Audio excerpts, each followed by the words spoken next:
Good morning guys! Nandito nga pala tayo ngayon sa Toroa Ski Field, Mount Ruapehu with family and friends for Father's Day celebration. By the way guys, let's check the real-time weather update at Toroa or Pure Toroa website para po sa weather condition plus road condition para malaman natin if you will be needing a four-wheel drive car or chain. Ikot ka, ikot ako. Ikot ka, ikot ako. Yan.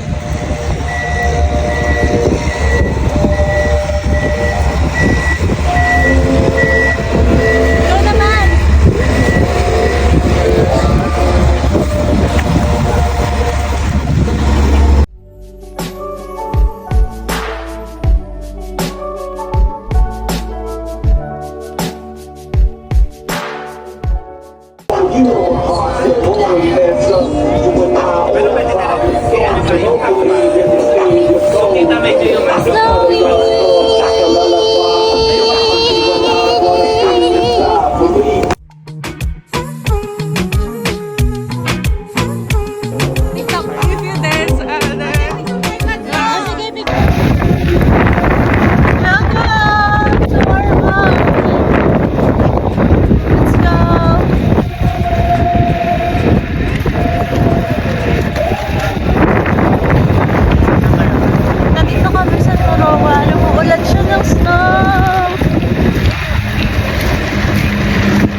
It's really sunny, but a lot of snow. But now it's snowing.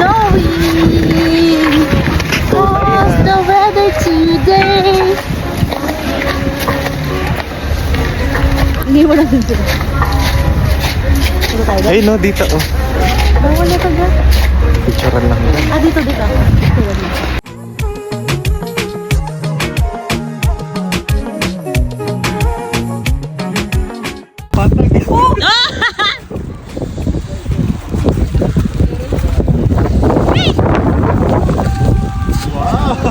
What you want?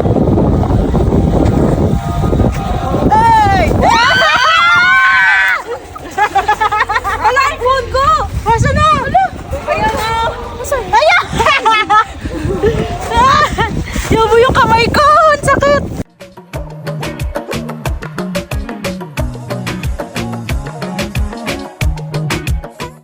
Happy? Ano naman? Magpakasaya ka dyan.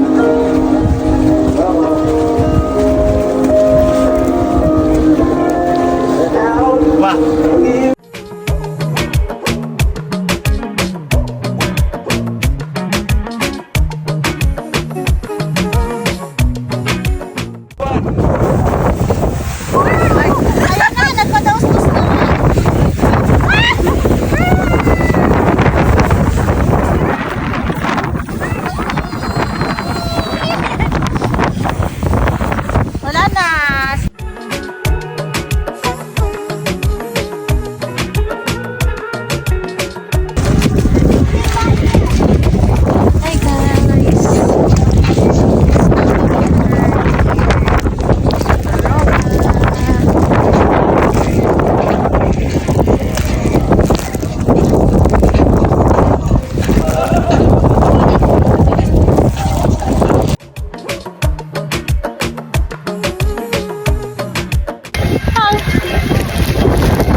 Nandito kami sa Toroa ski area natin.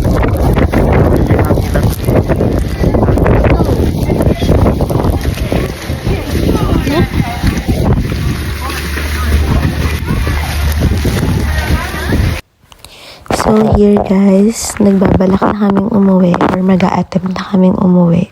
Kasi nga, baka lalo pang kumapal yung yelo sa daanan and mas stranded kami dyan sa taas. So, sabi sa amin is we have to wait for 30 minutes more before kami magbiyahe. Kasi nga, igugurum pa daw yung daanan or tatanggalin pa yung mga yelo sa daanan. Since may mga car na walang chain plus hindi naka 4-wheel drive car. Mga friends ko!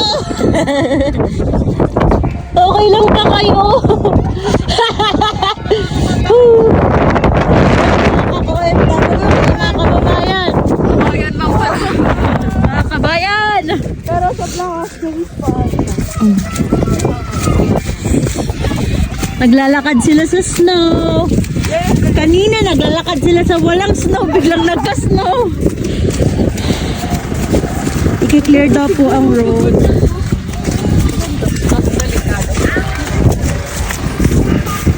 Hi guys!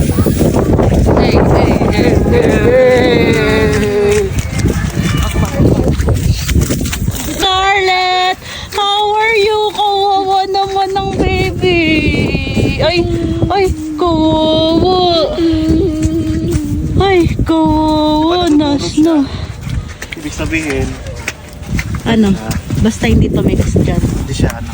Kasi pag ano yan after yan After ng mga pag bago-bago pa, okay pa yan. So, ayan guys, that's all for today's vlog. See you again to our next destination here in New Zealand. Thank you! 時が来る心が痛むほどずっと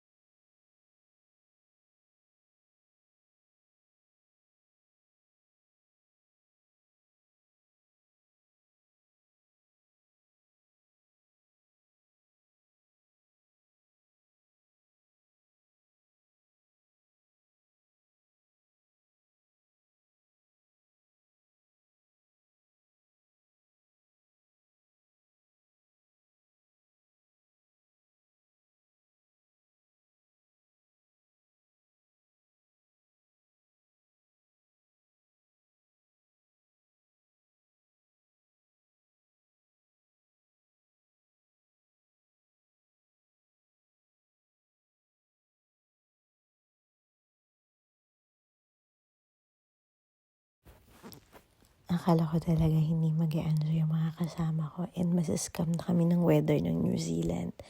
Pero sobrang happy nilang lahat. Nag-enjoy sila sa plan na nagawa namin or sa pag-travel namin this day. Ayan. So, ito na nga. Lakad-lakad na kami ng hubby ko. And kaming dalawa lang muna. Nag-enjoy muna kami sa snow. Yeah, tuwang-tuwa naman siya para sa kanya mission accomplished kasi nga hindi naman nagsisnow nung last time na pumunta kami and today sobrang snowy. Ang dami-dami ko ng yelo sa katawan tsaka sa damit. Ayan.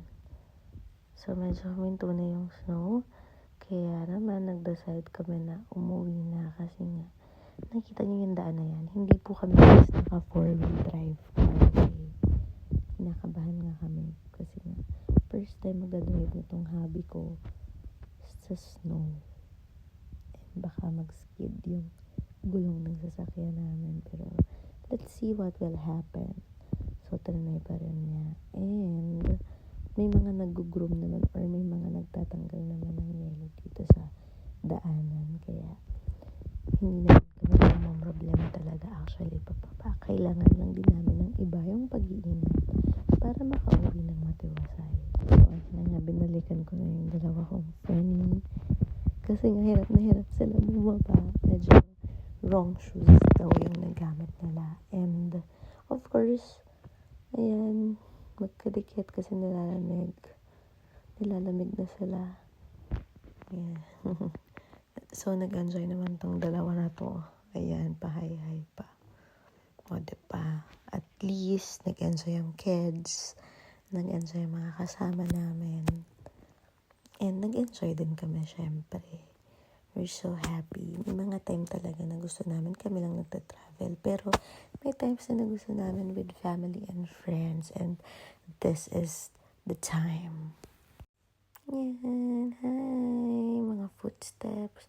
And here's Scarlett. Kawawa naman po yung car namin. Ayan. Sobrang nag-snow. First time yan na snow. Pero at least diba na-experience din ng aming car. Malagyan ng snow. Naulanan siya ng snow. Ito na nga, nagsistart na kami mag-drive. Medyo na-clear na yung daanan. And we're gonna wait for our turn para makababa. Ayan. Diyan lang naman daw sa taas yung nag-ulan ng yelo. So sa baba is just a rain.